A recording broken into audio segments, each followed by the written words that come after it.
Assalamualaikum warahmatullahi wabarakatuh. Alhamdulillah, alhamdulillah hamdan thayyiban barakan fi alladzi yuhibbuna rabbuna wa radha. Allahumma shalli wa sallim wa barik ala sayyidina wa syafi'ina wa Muhammadin wa ala alihi washabihi ajmain amma ba'd. Sobat Sindo yang dimuliakan oleh Allah Subhanahu wa taala. Alhamdulillah Allah telah memberikan begitu banyak kenikmatan kepada kita. Salah satunya adalah kenikmatan ketika kita dipertemukan dengan bulan Muharram oleh Allah Subhanahu wa taala. Kenikmatan-kenikmatan yang lain begitu banyak diberikan oleh Allah SWT yang tujuannya adalah Allah itu begitu sayang, begitu cinta dengan kita sehingga ingin agar kita ini selalu bisa dekat kepada Allah Subhanahu wa taala. Selalu bisa melakukan kebaikan-kebaikan dan mendapatkan kebahagiaan di dunia dan akhirat seperti doa-doa kita, Rabbana atina fid dunya hasanah wa fil akhirati hasanah wa qina adzabannar. Semoga Allah memberikan kebaikan kepada kita di dunia dan kebahagiaan juga di akhirat, dan tentu kita berharap kita dihindarkan, dijauhkan dari siksa api neraka. Nah, untuk itu Allah hadirkan kebaikan-kebaikan. Allah menghadirkan Ramadan, menghadirkan bulan-bulan Zulhijjah, menghadirkan juga adalah bulan Muharram. Sebuah bulan yang begitu mulia, yang oleh Allah Subhanahu wa taala disiapkan begitu banyak kebaikan-kebaikan. Maka ketika kita bertemu dengan bulan Muharram dan kebaikan-kebaikan Allah, kita bersyukur. Alhamdulillah alladzi bi ni'matihi tatimmus sholihat. Dengan kita bersyukur ini, Allah terus tambahkan kebaikan-kebaikan kita dan semakin sempurna amal soleh kita. Lalu ada apa dengan bulan Muharram ini?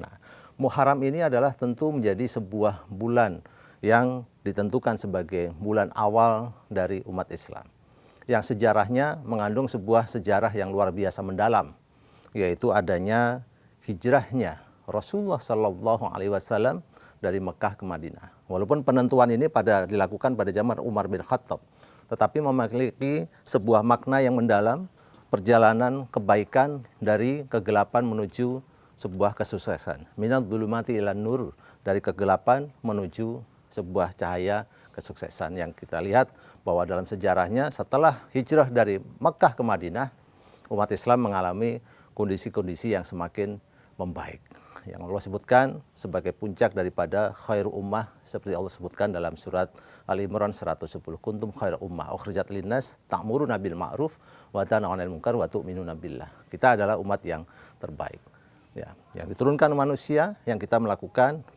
menjalankan kebaikan, ya, mencegah kemungkaran dan terus meningkatkan keimanan kepada Allah SWT. Lalu ada apa lagi di dalam Muharram?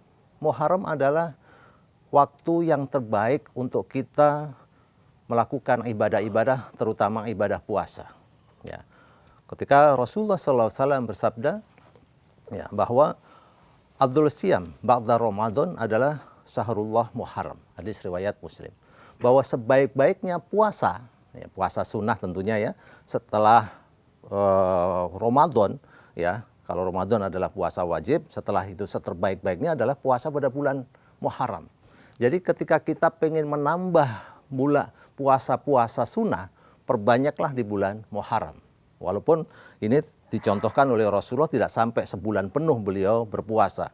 Beliau berpuasa penuh itu hanya pada bulan Ramadan saja. Tetapi apabila bulan Muharram ini, beliau memperbanyak, sehingga ulama-ulama juga berlomba-lomba, ya, untuk melakukan ibadah pada bulan Ramadan ini, bulan Muharram ini tadi. Jadi jangan dilewatkan bulan Muharram yang penuh kebaikan ini dengan menambah. Boleh saja puasa Senin Kamisnya dipulkan, ya, puasa Nabi Daudnya juga boleh, ditambah dengan puasa-puasa yang lain. Nah, ini menjadi sebuah kebaikan. Nah, berikutnya adalah ada yang disebut dengan 10 Muharram, yaitu puasa disebut sebagai puasa Asyura. Apakah puasa Asyura itu? Ya, puasa Asyura dilakukan 10 Muharram. Pada waktu itu sejarahnya adalah ketika Allah memberikan pertolongan kepada Nabi Musa alaihissalam bersama umatnya, dikejar oleh Fir'aun, ya, kemudian dibelahlah laut, dan Allah pertolongkan pada waktu itu Nabi Musa bersama pasukannya, umatnya bisa terentaskan dari laut, dan Fir'aun dan umatnya, pasukannya tenggelam oleh laut. Nah, itulah pada bulan 10 Muharram. Sehingga umat Islam, ya, melakukan ibadah berupa rasa syukur, yaitu melakukan puasa. Yang ibadahnya pahalanya apa? Yaitu diampuni dosa-dosa 1 tahun yang lalu. Ya, yukafiru sanatan madiyah. Diampuni dosa-dosa 1 tahun yang lalu. Tentu kita ingin bahwa dosa-dosa kita, memang hadis ini mencakup terkait dengan dosa-dosa kecil dulu. Ya, semakin berkualitas, insya Allah dosa kita akan semakin banyak diampuni oleh Allah Subhanahu Wa Taala. Amalan yang lainnya adalah kita melakukan perbanyak sedekah, terutama kepada anak-anak yatim. Maka ada sebuah biasanya kebiasaan disebut sebagai lebaran anak yatim, ya. Maka kita bagus juga untuk terus membantu saudara-saudara kita, terutama anak-anak yatim, bahwa Rasulullah mengatakan, Rasulullah bersama dengan orang yang wakafil yatim hakada, ya, seperti 2 jari ini yang begitu dekat dengan Rasulullah. Nah, mari semuanya kita perbanyak amalan kita di bulan Muharram ini dengan melakukan banyak puasa, sedekah, dan kebaikan-kebaikan yang lain. Insya Allah semakin kita dekat dengan Allah Subhanahu Wa Taala, semakin banyak kebaikan yang diterima oleh kita dari Allah Subhanahu Wa Taala. Wabillahi taufiq wal hidayah. Assalamualaikum warahmatullahi wabarakatuh. Berapa menit, Pak? 6. Banyak. Audio roll 3, 2, 1. Assalamualaikum warahmatullahi wabarakatuh. Alhamdulillah alladzi bi ni'matihi tatimmus shalihat wa bi ta'ati tanzilul barakat wa bi tatahul ghayat. Allahumma shalli wa sallim ala sayyidina Muhammadin wa ala alihi wa sahbihi ajmain, amma ba'd. Sobat Sindo yang dimuliakan oleh Allah Subhanahu wa taala, alhamdulillah kita bertemu pada kesempatan hari ini. Kita akan membahas salah satu kebiasaan, ya, di beberapa daerah, ya, terkait dengan bulan Muharram. Ya, ini ada biasanya di beberapa tempat nih, termasuk di tempat asal saya nih biasanya ada malam suro gitu, ya, ada tirakatan, ya, kemudian ada doa bersama dan seterusnya. Lalu pertanyaannya adalah, apakah memang ini merupakan sesuatu yang diajarkan di dalam Islam ataukah sesuatu yang seharusnya tidak perlu kita lakukan? Nah, ini kita menarik untuk kita kaji. Kalau kita baca sebenarnya tirakatan, itu kan dari bahasa orang Jawa itu kan dimudahkan ngomongnya. Sebenarnya kan dari kata torikot itu, ya. Barat torikot itu, torik adalah sebuah jalan untuk mendekatkan diri kepada Allah Subhanahu Wa Taala. Jadi ketika kita bicara tirakatan adalah sebuah proses sebenarnya agar kita melakukan ibadah-ibadah untuk semakin dekat kepada Allah Subhanahu Wa Taala. Dan ini memang merupakan ajaran-ajaran yang sebuah ajaran yang di-create gitu, ya, yang dibuat oleh ulama-ulama kita, yang dimana waktu itu masyarakat Indonesia, Jawa dan seterusnya itu dalam kondisi masih sangat awam dan masih punya kaitan dengan ajaran-ajaran yang terdahulu, maka di-create agar mereka bisa bersama-sama dan tertarik dengan ajaran-ajaran Islam, sehingga dakwah-dakwahnya Wali Songo dan seterusnya adalah dengan dakwah-dakwah yang terkait dengan pendekatan kepada budaya-budaya. Nah, tentu ini menarik. Nah, ketika kita bicarakan tirakat dengan konsep Islam, bahwa itu adalah torikot, bahwa torikot itu adalah sebuah proses untuk mendekatkan diri kepada Allah Subhanahu Wa Taala, tentu ini adalah sesuatu yang sangat mulia. Ya, karena kan tugas kita ini kan memang untuk beribadah kepada Allah, lalu bagaimana caranya untuk mencari ke sana itu tadi. Maka ketika kita mengikrarkan diri bahwa iyyaka na'budu wa iyyaka nasta'in, hanya kepada Allah kita ini memohon beribadah kepada Allah dan hanya kepada Allah kita memohon pertolongannya, ini sebenarnya konsep yang sudah sangat ideal. Tapi bagaimana totalitas kita untuk beribadah kepada Allah dan mohon pertolongan kepada Allah ini kemudian diberikan jalan-jalannya. Salah satunya dengan melakukan torikot, perjalanan menuju ke sana. Nah, Sobat Sindo yang dimuliakan oleh Allah Subhanahu Wa Taala, ketika ulama mengajak ke sana, maka ketika melakukan tirakat-tirakat tadi diajarkan bagaimana agar kita bisa dekat kepada Allah Subhanahu Wa Taala. Doa, banyak waktu itu orang-orang awam yang tidak bisa berdoa sendiri, ya. Terbatas sekali kemampuannya dalam memahami terkait dengan ajaran-ajaran Islam. Menghafal, orang Jawa menghafal tulisan-tulisan Arab dan segala macam justru sangat disulitkan. Maka dibuatlah sebuah hal yang mudah oleh ulama-ulama. Ya udah, kita kumpul bersama, kita berdoa bersama-sama. Yang penting satu. Nah, ini kan kalau sudah penting satu kan niatnya. Niatnya adalah karena Allah Subhanahu Wa Taala. Innamal a'malu binniyat. Bahwa semuanya itu tergantung dengan niat kita. Ulama mengajak bersyukur ketika pada tanggal 1 Muharram tadi, ya, itu dengan cara ya melakukan kebaikan-kebaikan. Nah, tentu ini menjadi sebuah kebiasaan yang baik, jangan sampai justru melakukan hal-hal yang bermaksiat, ya, minum-minuman keras, sekedar pesta-pesta. Nah, kalau tirakatan, ya, kemudian ada doa bersama menjadi sesuatu yang sangat luar biasa. Hal yang kedua adalah ketika kita melakukan tirakatan, doa tadi, maka ini memang benar-benar kita lakukan setelah ikhlas tadi dengan sungguh-sungguh, dengan mujahadah gitu ya. Makanya Imam Ghazali dalam banyak kitabnya membahas tentang bab mujahadah ini tadi. Bagaimana kita bersungguh-sungguhnya tadi ya dalam menaklukkan nafsu kita ya.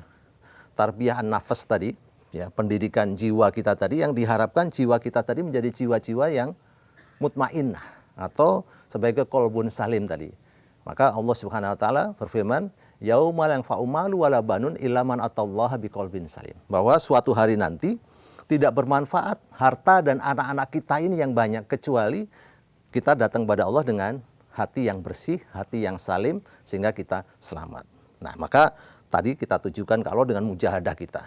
Yang berikutnya terakhir ya, yaitu dengan cara bersungguh-sungguh. Jadi ketika kita melakukan tirakatan, doa bersama tadi dengan ilhah. Ilhah itu adalah merengek kepada Allah. Innallaha yuhibbul du'afa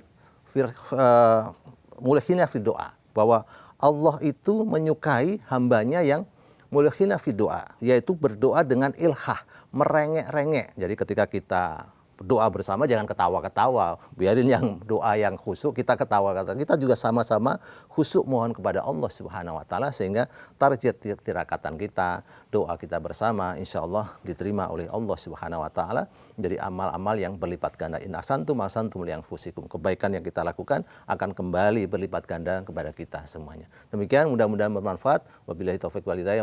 Assalamualaikum warahmatullahi wabarakatuh. 3, 2, 1. Cut.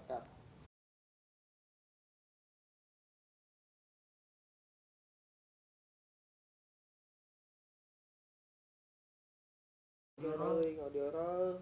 3, 2, 1. Assalamualaikum warahmatullahi wabarakatuh. Alhamdulillahirabbil alamin. Allahumma shalli wa sallim wa barik ala sayyidina Muhammadin wa ala alihi wa sahbihi wasallam. Amma ba'du. Sobat Sindo yang dirahmati Allah Subhanahu wa taala, tahukah kita bahwa ada nabi yang diangkat ke langit oleh Allah Subhanahu wa taala? Tahukah kita juga bahwa ada nabi yang melopori kebaikan-kebaikan yang ada di muka bumi ini? Maka nama itu tertuju pada satu nama, yaitu Nabi Idris alaihissalam. Nabi Idris alaihissalam merupakan keturunan dari Nabi Adam alaihissalam. Beliau keturunan silsilahnya merupakan keturunan Nabi Idris alaihissalam.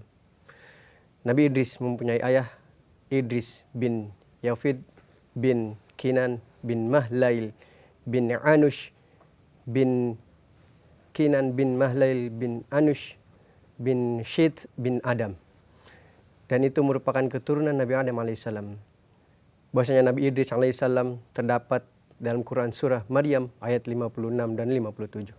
Allah berfirman, A'udzubillahi minasyaitonirrajim. Bismillahirrahmanirrahim. Wadhkur fil kitabi Idris innahu siddiqan nabiyya.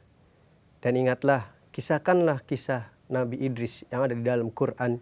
Sesungguhnya Nabi Idris merupakan orang yang benar dan seorang nabi. Wa rafa'nahu makanan 'aliyya. Dan kami tinggikan beliau ke tempat yang tertinggi. Sobat Sindo yang dirahmati Allah Subhanahu wa taala, Nabi Idris alaihissalam berdakwah di daerah Irak. Beliau mendakwahkan segala macam kebaikan, bahkan dikenal dengan Harmasul Haramisah, yaitu singa dari segala singa. Beliau berani mengungkapkan kebenaran di antara orang-orang yang melakukan kebatilan. Di antara kebaikan yang beliau lakukan, yang pertama, beliau adalah orang yang pertama kali menjahit pakaian. Menjahit bukan soal tentang tren atau busana semata atau fashion semata, tapi menjahit pakaian merupakan sarana untuk kita menutup aurat.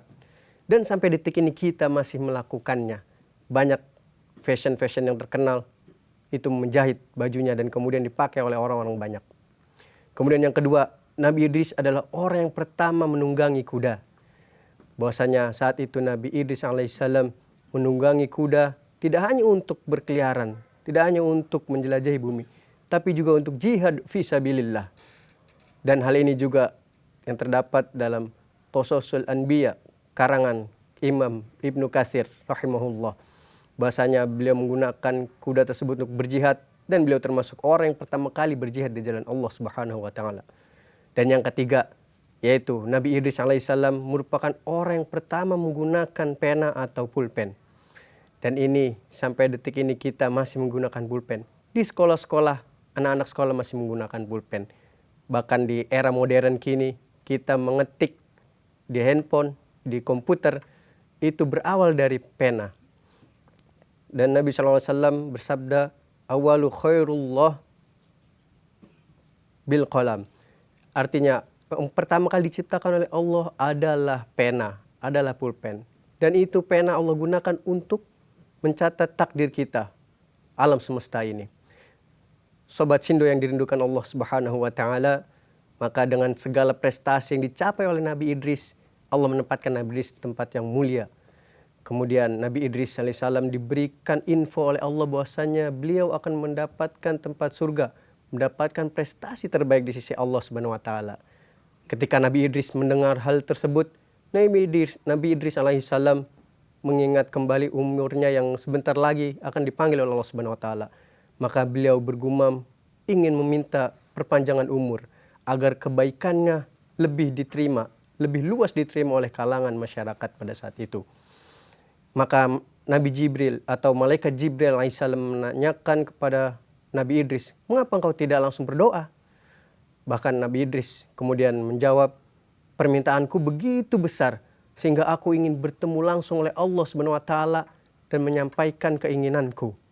Kemudian Nabi Idris alaihissalam diajak oleh malaikat Jibril bertemu dengan Allah Subhanahu wa taala di langit pertama, kedua, ketiga, dan kemudian di langit keempat. Ternyata di langit keempat, malaikat Jibril dan Nabi Idris alaihissalam bertemu dengan malaikat Israel. Kemudian malaikat Israel bertanya, engkau ingin kemana?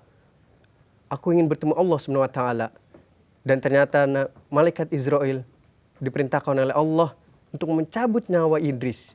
Dan di sanalah Nabi Idris alaihissalam diwafatkan oleh Allah Subhanahu wa taala. Sobat Sindo yang dirahmati Allah Subhanahu wa taala, sekelumit kisah, mudah-mudahan kita menjadi pelopor kebaikan dimanapun dan sampai kapanpun kita. Dan mudah-mudahan Allah kelak akan menempatkan kita di tempat terbaik di surga Allah Subhanahu wa taala. Amin ya rabbal alamin. Hasbunallah wa ni'mal wakil, ni'mal maula wa ni'man nasir. Wassalamualaikum warahmatullahi wabarakatuh. 3, 2, 1. Berapa menit, Om? Audio Rom. 3, 2, 1. Assalamualaikum warahmatullahi wabarakatuh. Alhamdulillahirrabbilalamin. Allahumma salli ala sayyidina Muhammad wa ala alihi wa sahbihi wasallam. Sobat Sindo yang dirahmati Allah Subhanahu wa taala, tahukah kita ada nabi yang saat diperintahkan oleh Allah untuk berdakwah, beliau pergi dari tempat dakwahnya?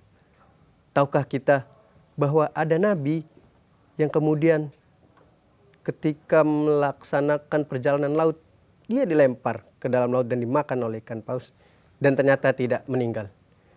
Dan nabi itu tertuju pada sosok Nabi Yunus alaihissalam. Jamaah atau sobat Sindo yang dirindukan surga Allah Subhanahu wa taala, Nabi Yunus alaihissalam merupakan nabi keturunan dari Nabi Ibrahim, Nabi Ishak sampai kepada Nabi Yunus alaihissalam. Bahkan Nabi Yunus merupakan orang yang berdakwah di daerah Niwana, daerah Irak. Nabi Yunus alaihissalam berdakwah di sana kepada umat yang berjumlah alfin aw yazidun, yang berjumlah ribuan bahkan lebih. Di sana Nabi Yunus alaihissalam mendakwahkan kebaikan-kebaikan kepada orang-orang yang menyembah berhala. Namun sekian tahun beliau berdakwah, tidak ada umatnya atau masyarakat yang mengikuti langkahnya. Kemudian beliau meminta kepada Allah SWT untuk bisa berhijrah, untuk bisa berpindah dari tempat tersebut. Maka beliau dengan sendirinya berpindah ke tempat yang lain. Sobat Sindo yang dirahmati Allah Subhanahu wa taala, ketika Nabi Yunus alaihissalam berpindah dan kemudian melakukan perjalanan laut, di sanalah beliau menemukan sebuah masalah, bahwa kapal yang ditumpanginya terjadi lonjakan yang sangat hebat, terjadi pergolakan yang sangat hebat sehingga harus ada muatan yang dibuang. Ketika dilakukan undian, beliau keluarlah nama Nabi Yunus alaihissalam. Kemudian orang-orang yang di sana pun tidak terima dan mengetahui bahwa beliau memang termasuk Nabi. Kemudian dilakukan undian yang kedua, muncul lagi nama Nabi Yunus alaihissalam. Sampai kemudian dilakukan undian yang ketiga, keluar kembali nama Nabi Yunus alaihissalam yang akan dilempar ke laut. Maka atas kehendak Allah dan juga merupakan konsekuensi dari larinya beliau dari tempat dakwah beliau, maka Allah lemparkan beliau dengan izinnya melalui orang-orang dan kemudian beliau langsung dimakan oleh ikan yang besar. Sobat Sindu yang dirahmati Allah Subhanahu wa taala, ketika Nabi Yunus alaihissalam dimakan oleh ikan, beliau mendengar suara-suara zikir di sana. Lantas kemudian malaikat memberitahu bahwasannya itu adalah zikir para makhluk-makhluk laut. Dan kemudian Nabi Yunus alaihissalam merenungi segala kesalahannya, yang kemudian beliau berzikir yang kita kenal di dalam Quran surah Al-Anbiya itu, bahwasanya beliau mengatakan la ilaha illa anta subhanaka inni kuntu minadh dhalimin. Bahwasanya ya Allah, tidak Tuhan selain Engkau, maka sesungguhnya Engkau lah yang Maha Suci dan aku termasuk orang-orang yang berbuat zalim. Kemudian fastajabna lahu minajjaina, kemudian Allah kabulkan doanya dan kemudian Allah hilangkan dia dari kedukaan. Dan begitulah Allah menyelamatkan orang-orang yang beriman. Sobat Sindo yang dirahmati Allah SWT, ini menjadi pembelajaran bagi kita bahwa saat kita melakukan kesalahan, saat kita melakukan kebaikan lalu kemudian kita tidak nyaman, kita tidak lagi ingin mendakwahi atau memberikan kebaikan ke orang sekeliling kita, kemudian kita lari dari tempat tersebut, Allah mengingatkan agar kita tetap pada jalan yang benar, agar kita tetap bersabar pada hal-hal kebaikan yang Allah perintahkan kepada kita. Maka dengan itu Allah juga mengingatkan kepada kita agar kita mengakui segala kesalahan-kesalahan kita. Hanya dengan mengakui kesalahan-kesalahan kita, maka Allah akan selamatkan kita. Allah akan kabulkan apa yang menjadi permintaan kita. Maka Sobat Sindo yang dirahmati Allah Subhanahu wa taala, tidak ada lagi bagi kita alasan untuk lari dari segala kebaikan, lari dari lingkungan kita. Kita berikan kebaikan-kebaikan yang terbaik agar kita mendapatkan kebahagiaan di dunia dan di akhirat. Amin ya rabbal alamin. Demikian yang bisa disampaikan Sobat Sindo yang dirahmati Allah. Assalamualaikum warahmatullahi wabarakatuh.